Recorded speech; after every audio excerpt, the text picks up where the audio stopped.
ഭേദപ്പെട്ട രീതിയിൽ എന്താണോ കാര്യം? What is the reason? ഈ കേസിലെ പ്രധാന അമ്പലം വിഴുങ്ങിയായിട്ടുള്ള പോറ്റിയെ 10 ജൻപതിലും സോണിയാഗാന്ധിയുടെ കയ്യിൽ മറ്റു ചില സാധനങ്ങൾ കെട്ടിക്കൊടുക്കാനും അടൂർ പ്രകാശ് മുതൽ ആന്റോ ആന്റണി വരെ കൊണ്ടു നടന്നപ്പോൾ അത് മാത്രം മോശം, ഈ സംഘത്തിന്റെ സമയത്തുണ്ടായത് മാത്രമല്ല നല്ലത്, അങ്ങനെയുള്ള അഭിപ്രായമില്ല. അത് 10 ജൻപതിൽ പോയി സോണിയാഗാന്ധിയെ കണ്ട് കൊള്ള നടത്തിയാലും അതോടൊപ്പം തന്നെ അതിനുശേഷം മറ്റേതെങ്കിലും ഇതൊരു നടക്ക് പോണ ലക്ഷണില്ല. ഞാൻ ഇവന്റെ 2 വാങ്ങിച്ചിട്ടേ പോവുള്ളൂ. അങ്ങ് UDFന്റെ രാഷ്ട്രീയ പ്രാതിനിധ്യം ഏറ്റെടുക്കുന്നുവോ എന്നൊരു സംശയം എനിക്കുണ്ട്.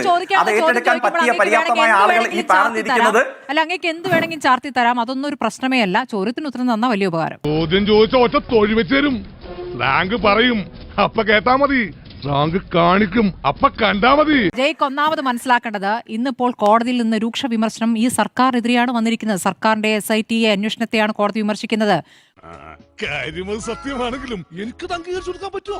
കോടതിയുടെ നിരീക്ഷണത്തിലുള്ള അന്വേഷണ സംഘം അങ്ങനെ സ്വതന്ത്രമായി പ്രവർത്തിക്കാനാകാത്ത വിധത്തിലാണോ എന്ന് കോടതി സംശയം പ്രകടിപ്പിക്കുന്ന ദിവസമാണ്. അങ്ങേക്ക് എങ്ങനെയാണ് ഇപ്പോൾ ഈ പ്രതിപക്ഷത്തിനെതിരെ ആരോപണം ഉന്നയിക്കാൻ ഈ ഘട്ടത്തിൽ കരുതുന്നത്? മോനെ ഉത്തരം കൊടുക്ക്. സോണിയാഗാന്ധിയുടെ വീട്ടിൽ പോറ്റി കയറിയത് നല്ലതും അപ്പുറത്തെ സ്ഥലത്ത് പോറ്റി കയറിയത് മോശവും എന്നുള്ള കോൺഗ്രസ് സമീപനം ഞങ്ങൾക്കില്ല. കുമാര സഹോദരന്മാർ ശബരിമലയിൽ നിന്ന് 1.5 കോടി കട്ടത് മോശവും ഈ സമയത്ത് പോറ്റ് ചെയ്തത് നല്ലതും അങ്ങനെ ഒരു അഭിപ്രായം ഞങ്ങൾക്കില്ല. രണ്ടും പ്രധാനപ്പെട്ടതാണ്. പക്ഷെ ഈ ഹൈക്കോടതി പരാമർശത്തിന്റെ പ്രത്യേകത എന്താണ്? ഞാൻ നിയമത്തിൽ അതിപാണ്ഡിത്യമുള്ള ഒരാളല്ല, പക്ഷെ പരിമിതികളോടുകൂടെ ഞാൻ മനസ്സിലാക്കുന്നു SIT മേൽനോട്ടത്തിന് നേതൃത്വം നൽകുന്ന മറ്റൊരു ദേവസ്വം ബോർഡ് ബെഞ്ച് ഈ അന്വേഷണ സംഘത്തെ ആകെ നിരീക്ഷിച്ചുകൊണ്ടും കണ്ടെത്തലുകളോട് സമയക്രമം പാലിച്ച് പ്രതികരിച്ചുകൊണ്ടും അവരുടെ മേൽനോട്ടത്തിൽ അന്വേഷണം നടത്തുമ്പോൾ ആ കേസിൽ ഒരു ബെഞ്ചിന്റെ മേൽനോട്ടത്തിന് കീഴിലുള്ള കേസിൽ നടക്കുന്ന അന്വേഷണത്തെക്കുറിച്ച് മറ്റൊരു ബെഞ്ച് വിധിപ്രസ്താവത്തിൽ ഇത്തരം പ്രതികരണങ്ങൾ നടത്തുന്നത് അനുചിതമാണ് എന്നുള്ളതാണ് നിയമവൃത്തങ്ങൾ പാണ്ഡിത്യമുള്ളവരുടെ പ്രതികരണം.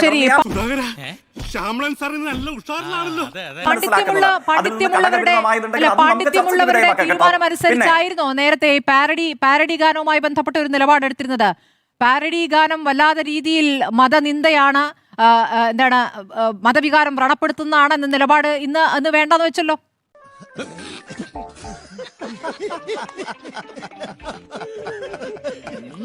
അങ്ങ് ഈ കാര്യത്തിൽ വീണ്ടും എനിക്കൊരു സംശയം തോന്നുന്നു. കോൺഗ്രസിന്റെ പ്രതിനിധി ഇത്തരം ചോദ്യങ്ങൾ ചോദിക്കാൻ കൊള്ളാവുന്ന ഒരാളല്ല എന്ന് അങ്ങേക്ക് തോന്നുന്നതുകൊണ്ടാണോ അങ്ങ് ഇത് പറയുമ്പോൾ നേരെ ഉത്തരത്തിന് പകരം പരിഹാസം എന്നുള്ള നിങ്ങളുടെ രീതി എത്രത്തോളം തിരിച്ചടി ആയിട്ടുണ്ട് എന്ന് ആലോചിക്കുന്നത് നന്നായിരിക്കും. അയ്യോ, ഓർമ്മിപ്പിക്കല്ലേ പൊന്നെ.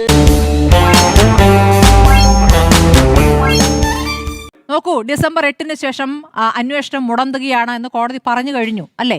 ഇതുവരെ മേലേക്ക് അന്വേഷണം പോയിട്ടില്ല എന്നുള്ള കാര്യം ഒരു യാഥാർത്ഥ്യമാണ്. മേൽനോട്ടം വഹിക്കുന്ന കോടതി പറഞ്ഞിട്ടില്ല. അങ്ങ് വിധിപ്പകർപ്പെടുത്ത് വായിച്ചു നോക്കാം. ഈ SITക്ക് മേൽനോട്ടം വഹിക്കുന്ന കോടതി ഇതിനെ സംബന്ധിച്ച് ഒരു വാക്കൊരു അക്ഷരം പറഞ്ഞിട്ടില്ല. ഹൈക്കോടതി പറഞ്ഞു എന്നാണ് ഞാൻ പറഞ്ഞിട്ടുള്ളത്. അപ്പൊ മുതലാളിക്ക് ഇത്ര നേരമായിട്ട് മനസ്സിലായില്ലേ? ഇവൻ പൊട്ടനാണ് മുതലാളി. ഇത്രയും ദിവസം എന്താണ് അന്വേഷണം മുടങ്ങിയോ ഇല്ലയോ എന്ന് തീരുമാനിക്കേണ്ട. അന്വേഷണം മുടന്തിയോ അതോ വേഗത്തിൽ ഓടിയോ, അന്വേഷണം ക്രമത്തിലാണോ അതോ തെറ്റായ നിലയിലാണോ എന്ന് പറയേണ്ട ഉത്തരവാദിത്തം അന്വേഷണത്തിന് മേൽനോട്ടം വഹിക്കുന്ന ദേവസ്വം ബോർഡ് ഡിവിഷൻ ബെഞ്ചിനാണ്.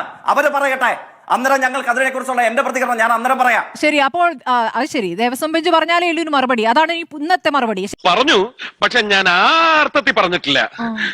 നേരത്തെ ജയിക്കിനോട് സംസാരിച്ചപ്പോൾ സൂചിപ്പിച്ച ഒരു പ്രശ്നമാണ് ഇന്നത്തെ പ്രശ്നം, CPM പ്രശ്നം. ഇന്നത്തെ നിലപാട് മാത്രമേ അവർക്ക് പറയാൻ പറ്റുള്ളൂ. കാരണം ഇന്നത്തെ നിലപാട് നാളെ പറയാൻ പറ്റില്ല. ഇന്നലെ പറഞ്ഞ നിലപാടല്ല ഇന്ന് പറയുന്നത്. എന്താ ഈ പ്രശ്നം തുടങ്ങിയപ്പോൾ ആദ്യം മൂലം ഇവരെടുത്തത്? ഇവർ പറഞ്ഞു അവിടെ ചെമ്പായിരുന്നില്ല എന്നാണ് പറഞ്ഞത് അല്ലേ?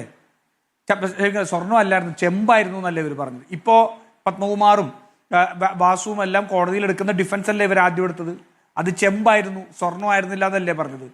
അതിനുശേഷം എന്തൊക്കെ ഇവർ മലക്കം പറഞ്ഞു ഇതിനകത്ത്? ഉദ്യോഗസ്ഥർ മാത്രം ഉണ്ടായതാണ്. ദേവസ്വം ബോർഡ് എടുത്ത തീരുമാനത്തെ ഉദ്യോഗസ്ഥർ അട്ടിമറിച്ചു. ദേവസ്വം കമ്മീഷണറായിരുന്ന N. വാസു CPMന്റെ നേതാവായിരുന്നതോടുകൂടി മറച്ചു വെച്ചുകൊണ്ടാണ് ഇവർ പറഞ്ഞത് ദേവസ്വം ബോർഡ് എടുത്ത തീരുമാനം അത് പുറത്തു കൊണ്ടുപോകാൻ പാടില്ല എന്നുള്ളത് ഉൾപ്പെടെ ഉള്ള തീരുമാനത്തെ അട്ടിമറിച്ചുകൊണ്ടാണ് ഈ ദേവസ്വം കമ്മീഷണർ ഉൾപ്പെടെയുള്ളവർ ചെയ്തതെന്നല്ലേ ജയിക്കിനെ പോലെയുള്ള CPMന്റെ പ്രതിനിധികൾ വന്ന് പറഞ്ഞതെല്ലാം.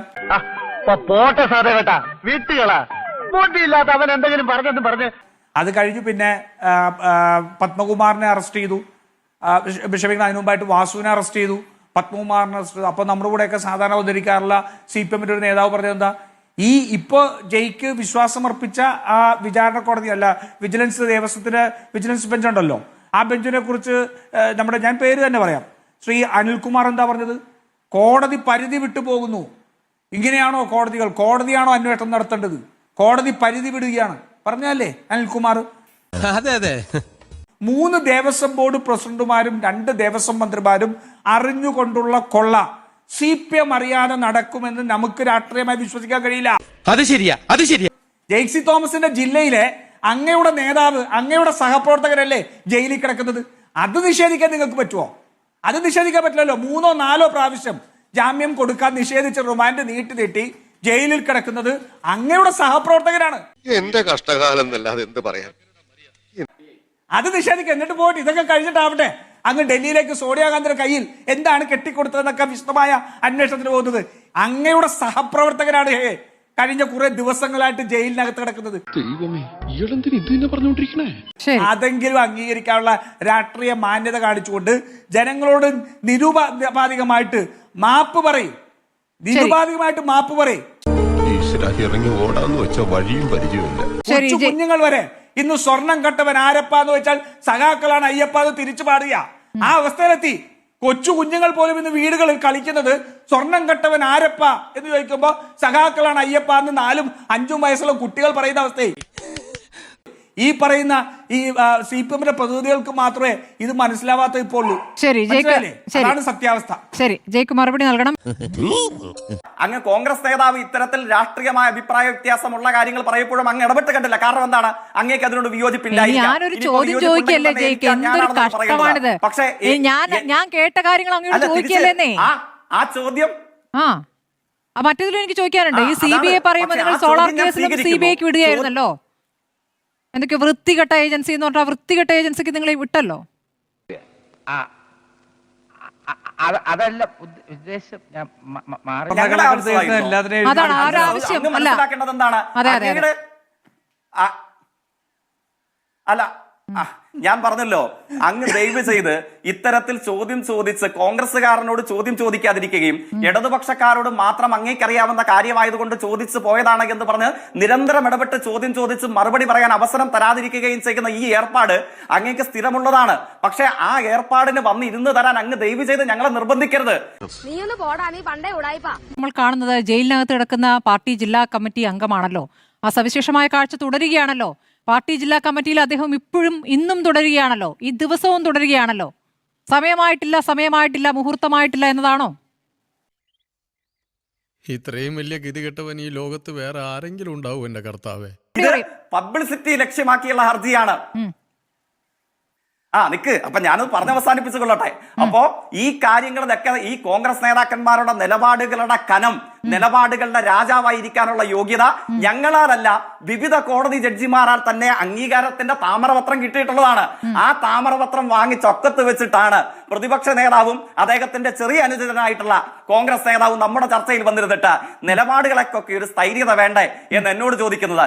അത്രയ്ക്ക് വേണോ സഖാവേ? കോടതിയിൽ പോയിട്ട് എന്നെ സ്വർണം കെട്ടവനൊന്നും വിളിക്കാതിരിക്കുമെന്ന് ദയനീയമായി പറഞ്ഞ ആളുടെ പേരാണ് കടകംപള്ളി സുരേന്ദ്രൻ. ഇല്ലേ?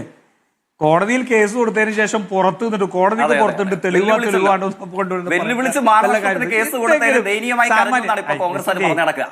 മിസ്റ്റർ ജയ്ക്ക് അങ്ങ് ഇനിയെങ്കിലും ഒരു മര്യാദ കാണിക്കും, മാന്യത കാണിക്കും. ഈ പൊട്ടത്തരം മുഴുവൻ വിളിച്ചോട്ടെ, എനിക്ക് മറുപടി പറയാം. സമയം തരൂ. വല്ല കാര്യമുണ്ടോ? എന്തിനാണ് ഇങ്ങനെ ഇല്ലാന്ന് നടക്കണേ? മനസ്സിലായില്ലേ? എന്തായാലും കേസ് കൊടുത്തപ്പോ 1,80,00,000 മാനം പോയവരാണ്. കേസ് കൊടുത്തപ്പോ 1,80,00,000 അത് പൊട്ടത്തരമാണെന്ന് അങ്ങ് രാഷ്ട്രീയം വെച്ചിട്ടാണ് പറയുന്നത്. പറയാമോ?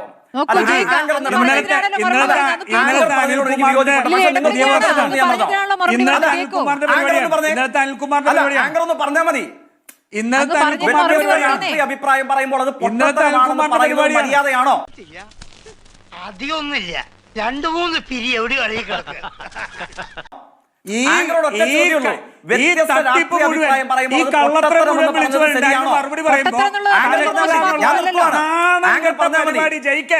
അല്പമെങ്കിലും നാണങ്ങളുള്ള അഭിപ്രായം പറയുമ്പോ ഓടോ കരയാണ്ട് ആങ്കർ പറഞ്ഞല്ലോ, വെറും ഞാൻ പൊട്ടത്തരം ആങ്കർ പൊട്ടത്തരം വെറും പറയുന്നു. പൊട്ടനാവല്ലേ? ഞാൻ ആ പറഞ്ഞ കോൺഗ്രസ് നേതാവ് പൊട്ടത്തരം പറയുന്നു. തിരുവനന്തപുരത്തെ എയർപോർട്ടിൽ വിള ചോദിച്ച പൊട്ടനാവല്ലേ? അല്ലെ, സ്വന്തം നേതാവ് അദാനിയായിട്ട് കച്ചവടം നടത്തുമ്പോൾ ആ തിരുവനന്തപുരം എയർപോർട്ട് വിള മര്യാദയുള്ള പ്രയോഗമാണോ? എനിക്ക് അത്ര പറയാനുള്ളൂ. അതാ ഞാൻ ചോദിച്ചത്, പൊട്ടത്തരം എന്ന് പറയുന്നത് അദ്ദേഹം വ്യക്തിപരമായി അല്ല, നിങ്ങൾ ഞങ്ങളെ കുറിച്ച് പറഞ്ഞാൽ അങ്ങേക്ക് അതൊന്നും പ്രയാസമല്ല. അദ്ദേഹം വ്യക്തിപരമായി ആക്ഷേപിക്കുകയാണ്. അങ്ങേക്കത് പ്രയാസമല്ല. അല്ലേ? അദ്ദേഹം വ്യക്തിപരമായി തോന്നുന്നത് പോലെ വായി തോന്നിയത് പറയുന്നു. പറയുന്നത് കോൺഗ്രസ്സുകാരനായ അങ്ങേക്ക് തോന്നില്ല. എന്തൊരു മോശമാണ്. ആങ്കർ എന്ന് പറഞ്ഞ് വന്നിരിക്കുമ്പോ ഈ കാര്യങ്ങൾക്കകത്ത് അല്പം മര്യാദ കാണിക്കണം. അല്ലേ? ഇവിടെ അങ്ങ് വിളിച്ചു വരുത്തിയ ചർച്ചയിൽ ഇരുന്നുകൊണ്ട് തോന്നിയാസം പറയാൻ പാടുണ്ടോ? അങ്ങയുടെ ചെവിയിൽ കയറില്ലേ? അത് അങ്ങയുടെ സവിശേഷ കാഴ്ചയിൽ പെടില്ലേ? എന്താണ് ഈ പൊട്ടത്തരം എന്ന് പറയുന്നത്? ഇത്ര വലിയ കേസാകുന്നത് എങ്ങനെയാണെന്ന് എനിക്ക് മനസ്സിലാകുന്നില്ല. ഇതൊക്കെ എല്ലാവരും പ്രയോഗിക്കുന്ന വാക്കുകളല്ലേ? അത് പറഞ്ഞ ശേഷം മറുപടി പറയട്ടെ. ബഹളത്തിൽ അവസാനിപ്പിക്കാതിരിക്കൂ. കേട്ടല്ലോ? അല്ല, അതാ പറഞ്ഞത്. മീറ്റിംഗിൽ ഇരിക്കുമ്പോ നിങ്ങൾ പരസ്പരം പൊട്ടത്തരം പറയുമായിരിക്കും. പക്ഷെ നാട്ടിലിറങ്ങി ജനങ്ങളുമായിട്ട് സംസാരിക്കുമ്പോൾ അത് പറയാൻ പാടില്ല. തട്ടിപ്പിന് ആധികാരികമായിട്ട് എടുക്കുകയാണെങ്കിൽ ഉണ്ണികൃഷ്ണൻ എനിക്ക് പഠിപ്പിക്കാനൊന്നുമില്ല. കയ്യിൽ കെട്ടിക്കൊടുക്കുമ്പോൾ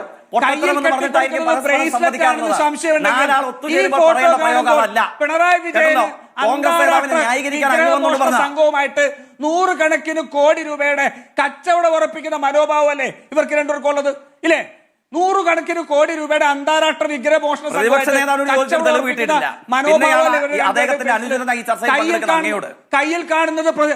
കയ്യിൽ കാണുന്നത് ബ്രേസ്ലെറ്റ് ആണോ എന്നുള്ള സംശയം. പിന്നെ ഞങ്ങൾ CBI അന്വേഷണം ആവശ്യപ്പെട്ടിരുന്നു. പക്ഷെ കോടതി SIT രൂപപ്പെടുത്തി. അപ്പോൾ ഞങ്ങൾ പറഞ്ഞു ശരി, കോടതി SIT രൂപപ്പെടുത്തി അന്വേഷണം നടക്കട്ടെ. ഇല്ലേ? ആ അന്വേഷണം മുന്നോട്ട് പോകുമ്പോ ഇപ്പൊ അകത്ത് കിടക്കുന്നത് അങ്ങയുടെ സഹപ്രവർത്തകരല്ലേ? അങ്ങയുടെ സഹപ്രവർത്തകർ 2 പേരല്ലേ? 2 പ്രാവശ്യം പഞ്ചായത്ത് പ്രസിഡന്റായാൽ, 1 പ്രാവശ്യം MLA ആയാൽ അല്ലേ അകത്ത് കിടക്കുന്നത്? CITയുടെ നേതാക്കന്മാരല്ലേ അകത്ത് കിടക്കുന്നത്? വീടിനും പോയിട്ടുണ്ടോ? പാച്ചേട്ടാ, അവമാനിക്കരുത്. ഞാൻ നല്ലൊരു കുടുംബത്തിൽ പറഞ്ഞവനാണ്. നീ നല്ല കുടുംബത്തിൽ പറഞ്ഞു, ഞാൻ പിന്നെ മറ്റേ കുടുംബത്തിൽ പറഞ്ഞാണല്ലോ. ഉളുപ്പ് എന്ന് പറയുന്ന സാധനം പോയിട്ടുണ്ടോ? അല്ല, സത്യമല്ലേ? അങ്ങയുടെ പത്മകുമാർ നിങ്ങളുടെ സഹപ്രവർത്തകനല്ലേ? അല്ലേ? ജെക്സി തോമസ് പറ. മര്യാദകേട് വിളിച്ചു പറയുന്ന ഒരാളെ കോൺഗ്രസ് ആണ് എന്ന ഒറ്റ കാരണത്താൽ ഇരുത്തി വിളിപ്പിക്കാൻ അങ്ങേക്ക് അങ്ങേക്ക് ഉളുപ്പിലെ തുടങ്ങിയ വാക്കുകളൊക്കെ ഇങ്ങനെ പറഞ്ഞുകൊണ്ടിരിക്കുന്ന നോക്കൂ, ഈ കേസിൽ ഇപ്പോൾ ജയിലിൽ കിടക്കുന്നത് ഇതിലൊരു വാക്കിൽ പിടിച്ചുകൊണ്ട് അതിൽ തൂങ്ങി ചർച്ച ബഹളത്തിൽ അവസാനിപ്പിക്കുന്ന നല്ല തന്ത്രമാണ്. ആ തന്ത്രമാണ്, ചോദ്യങ്ങൾക്ക് ഉത്തരമാണ് നമ്മൾ പ്രതീക്ഷിക്കുന്നത്. അത് കൃത്യമായി ലഭിച്ചോ എന്നൊരു ചർച്ച അവസാനിക്കുമ്പോൾ എല്ലാവർക്കും ഒന്ന് മനസ്സിരുത്തി ആലോചിക്കാം. തിരുവനന്തപുരം എയർപോർട്ടിന് വില ചോദിച്ചതാണോ?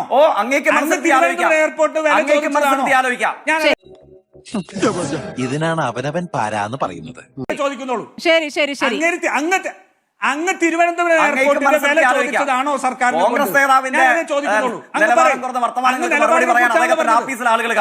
നിലപാടിനെ കുറിച്ചാണല്ലോ പറഞ്ഞത്. സമയം കഴിഞ്ഞുകൊണ്ടാണ് ഞാൻ അങ്ങയുടെ നിലപാടിനെ ചോദിച്ചാണ്. അങ്ങ് തിരുവനന്തപുരം എയർപോർട്ടിന്റെ വില ചോദിച്ച ആളല്ലേ അങ്ങ്? ശരി ചേട്ടാ, അപമാനിച്ചേ ഞാൻ പോയിക്കോട്ടെ. അപമാനത്തിന് തന്നെ അപമാനമാണ് നീ.